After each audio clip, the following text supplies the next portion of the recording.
Salut à toi, c'est Rémi, j'espère que tu vas bien. Bienvenue dans cette nouvelle vidéo. Et dans cette nouvelle vidéo, on va voir comment calculer le cash flow d'un bien immobilier. Et ce que je vais faire, c'est que je ne vais pas te raconter de la théorie, on va faire de la pratique. Je vais te raconter un cas concret, l'analyse concrète de mon premier investissement immobilier avec l'étude détaillée de mes chiffres. Donc comme tu peux le voir, ici je suis en train de travailler, tu as l'ordinateur juste là avec tout ce qui me sert pour travailler et je vais te montrer ça derrière l'ordinateur. À tout de suite. Alors on va se retrouver maintenant derrière mon écran et je vais te montrer très simplement comment je calcule le cash flow de mon appartement, des appartements que je veux acheter. Et puis là c'est sur ce fichier le cash flow de mon premier appartement. Donc ce calcul, bien sûr, je l'ai étoffé au fil du temps. Le premier appartement, je tâtonnais un petit peu, je ne savais pas exactement quelle charge j'allais avoir et comment vraiment estimer toutes ces charges au mieux. Maintenant je suis un petit peu plus rodé. J'ai ce fichier Excel que tu vois juste à l'écran qui me permet de faire ce genre de calcul. Et ce fichier Excel d'ailleurs, tu le retrouves dans ma formation Réussir son premier investissement immobilier. Donc ce que je fais, c'est que je passe beaucoup de temps à t'expliquer comment utiliser. Comme tu vois, il y a pas mal d'onglets juste en bas ici, dont le calcul pré-IMO qui te donne justement ta mensualité de crédit. Ça, c'est surtout en amont quand tu recherches un bien. Et après, ça te permet de faire tes petits calculs dessus. Et si par exemple ici, c'est déjà un bien que je possède, on va plus s'intéresser à l'onglet calcul de l'autofinancement. Donc ce fichier il est disponible dans ma formation et donc j'explique comment s'en servir aux membres de mon programme à l'intérieur. Ici je vais te faire une petite vidéo pour t'expliquer réellement, facilement, concrètement, rapidement comment évaluer ton cash flow sur un bien immobilier. Donc pour ça j'ai pris l'exemple de mon premier appartement que je connais très bien parce que je l'ai pris souvent en exemple pour montrer aux gens que c'était possible. C'est un appartement qui m'a coûté seulement 30 000 euros à l'achat, 37 000 euros d'emprunt. Et avec ces 37 000 euros d'emprunt, je génère quand même 150 euros de cash flow. L'important, c'est pas juste de voir le chiffre ici, c'est de comprendre le principe dans cette vidéo. Donc, l'immobilier, on peut se lancer à tout moment avec peu d'argent parce que pour un emprunt de 37 000 euros, je t'assure qu'il ne faut pas une situation financière à gagner 2000, 2500 euros par mois. Tu peux très bien y arriver avec le SMIC et avec une bonne stratégie, un dossier bien monté. Donc, pour ce bien, qu'est-ce qui s'est passé pour calculer finalement le cash flow de ce bien et son autofinancement, bien sûr de base, puis aller vers le cash flow. La première chose à regarder, c'est ce côté-là du tableau, ce sont les sorties d'argent. Donc là, tu as des petits commentaires, je ne vais pas forcément te les lire parce que je vais déjà commenter ce que je raconte. La première source de sortie d'argent, juste avant de dire ça, ce que je veux te dire, c'est que au niveau d'un bien immobilier, pour faire du cash flow, il faut que tes entrées d'argent soient supérieures à tes sorties d'argent. Je le répète depuis maintenant un petit bout de temps, mais c'est toujours la même chose. Tes entrées d'argent, tu n'en as qu'une seule, c'est ton loyer, charges comprises, et tes sorties d'argent, ça va être tes mensualités de tes crédits, toutes tes charges et tous tes impôts. Donc là, c'est pas vraiment délimité, mais tu retrouves bien tes mensualités de crédit, puis ensuite toutes tes charges et ensuite tes impôts. Donc forcément, pour y arriver, c'est très mathématique. Pour faire du cash flow, il faut que les entrées soient supérieures aux sorties. Donc la première sortie que j'ai, c'est une mensualité de crédit de 154,25 si on veut être précis, 154,25 centimes de mensualité de crédit qui sortent de mon compte tous les mois pour que je rembourse la banque. Cette mensualité, elle est assurance comprise, c'est pour ça que je n'ai rien mis dans le montant assurance. Tu peux les dissocier si tu le souhaites, mais peu importe, le résultat sera le même au final. Ensuite, j'ai une taxe foncière qui s'élève, comme tu le vois, à 500 euros, donc je la lisse, je la mensualise pour avoir la vraie somme par mois que ça me coûte, parce que forcément, la taxe foncière, tu la payes qu'une seule fois par an, mais ce qu'il faut voir, c'est par mois, mensualiser toutes tes charges, combien ça va te faire gagner d'argent. Donc, une taxe foncière à 500 euros divisé par 12 mois, ça donne 41,67 € à payer chaque mois. L'abonnement électricité et gaz, c'est mon locataire qui le paye, donc je ne paye pas. Si par exemple tu fais de la courte durée, ce fichier est également adapté parce que forcément tu vas faire du tout compris. Tu peux avoir des charges pour le check-in, le check-out, tu peux avoir ton abonnement internet, tu vas avoir peut-être ton abonnement internet. Pareil, là je ne le paye pas, c'est le locataire qui s'en occupe. Et tu as aussi les cases qu'il faut pour la courte durée. Mais là, on reste sur du meublé classique à l'année. Ensuite, tu as les charges de copropriété qui s'élèvent à 1100 euros par an, divisé par 12 mois, ce qui me donne 91,67 euros.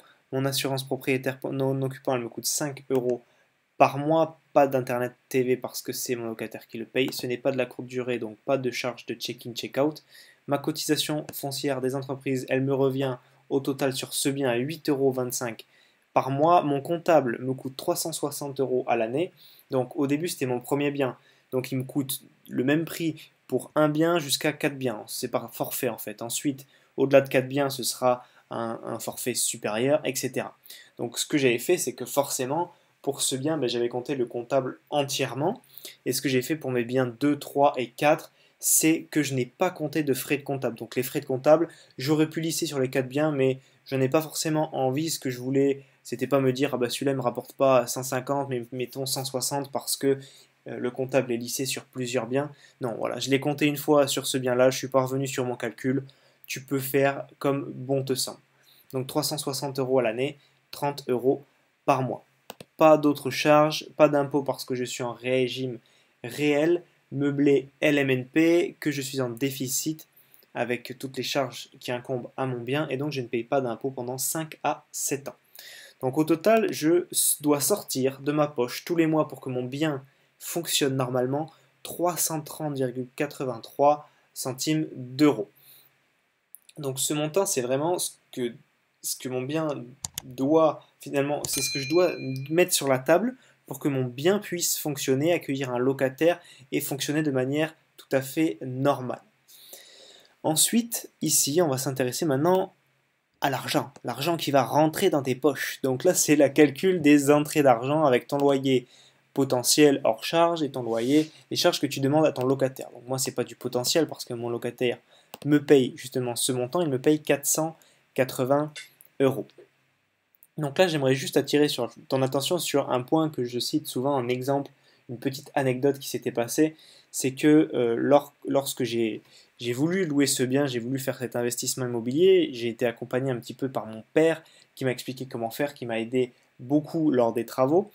Et il me disait, Rémi, tu loueras jamais 440 euros, parce qu'à l'époque, je voulais louer 440 euros au tout début. Il m'a dit, jamais tu loueras 440 euros. Et en fait, là, il y a une leçon très importante à retenir, c'est que je ne l'ai pas forcément écouté, et ce que j'ai écouté, c'est le marché immobilier. Le marché immobilier, j'avais fait un bien haut de gamme, où il y avait toutes les prestations possibles pour un étudiant, et ce que je me suis dit, je vais regarder qu'est-ce que c'est le marché immobilier sur Le Bon Coin, par exemple, et j'ai vu que beaucoup de logements se trouvaient pas du tout à ce prix-là, mais vers les 350, 400, 450, et certains tutoyaient les 500 euros, et je crois que le jour où j'avais regardé, le plus cher était à 480 euros. Et ce que j'ai fait, ce que je me suis dit, c'est que je vais partir de très haut, je vais partir du plus haut, 480 euros, c'est le plus cher que j'avais vu sur le marché immobilier dans ma ville, et je voulais essayer de le louer ce prix-là. Résultat, j'ai réussi à le louer 480 euros par mois, à la grande surprise de mon père, mais qui était bien sûr très content. Et donc la leçon à en tirer, c'est que il faut toujours partir d'un prix très cher pour ta location. Tu vas sûrement être un petit peu pessimiste sur l'estimation de ton loyer. Quand tu démarres, même quitte à perdre quelques jours, quelques semaines de location, pars très haut pour ensuite trouver le plus cher loyer que tu peux mettre et en ayant forcément un locataire qui viendra dans ton bien immobilier. Et finalement, ici on arrive au calcul du cash flow. Donc comme je te l'ai dit, il y a d'autres cases, mais c'est pour la location de courte durée. On s'intéresse ici que à la location classique meublée à l'année. Tu arrives à un cash flow qui est égal justement à C8 moins G18. Donc C8 c'est cette case-là, 480 euros, donc tes entrées d'argent, moins CG18, toutes tes sorties d'argent. Donc on arrive à un cash flow mensuel de près de 150 euros, 149,17 euros pour être précis. J'aimerais attirer ton attention sur le fait que pour réaliser ce genre d'investissement et pour l'optimiser au maximum, ce que tu peux faire, c'est essayer de réduire tes charges pour réduire ton total sorti. Par contre, ça va être compliqué de réduire le comptable, ça va être des prix assez fixes, la cotisation des foncières des entreprises, tu n'y peux rien, les charges de copropriété, tu n'y peux rien, la taxe foncière non plus. Donc l'endroit où tu peux faire le plus d'économies, si je puis dire, sur tes sorties d'argent mensuelles, ça va être ta mensualité de crédit. Et ta mensualité de crédit, ça veut dire qu'il faut faire des économies sur quoi? Sur le bien. il faut acheter moins cher. Donc ça, la mensualité, c'est le montant sur lequel tu peux jouer pour aller vers le cash flow positif en négociant le montant de ton bien. Donc c'est vraiment là-dessus qu'il faut que tu arrives à réduire ta mensualité, aller chercher des biens dont personne ne veut, des biens pas chers, des biens à rénover pour vraiment baisser ta mensualité. Et ensuite, comme je t'ai dit, la leçon à tirer de ma petite expérience sur mon premier appartement, c'est qu'il faut toujours louer le plus cher possible. Sur une colocation, tu te dis peut-être que ta chambre, elle vaut 400 € par mois, ça fait 1200 € si tu as 3 chambres. Si tu te dis qu'elle peut se louer que 400 € alors qu'en fait, tu pouvais la louer 500 €, et bien 500 € x 3, 1500 €. Tu as 300 € de gap de cash flow potentiel positif en plus dans tes poches que tu perds, donc pars toujours d'un loyer très élevé. Voilà pour cette petite vidéo, j'espère avoir été très transparent avec toi, très clair sur mes chiffres et sur ma façon de t'expliquer comment calculer le cash flow en immobilier grâce à mon petit calculateur fait maison.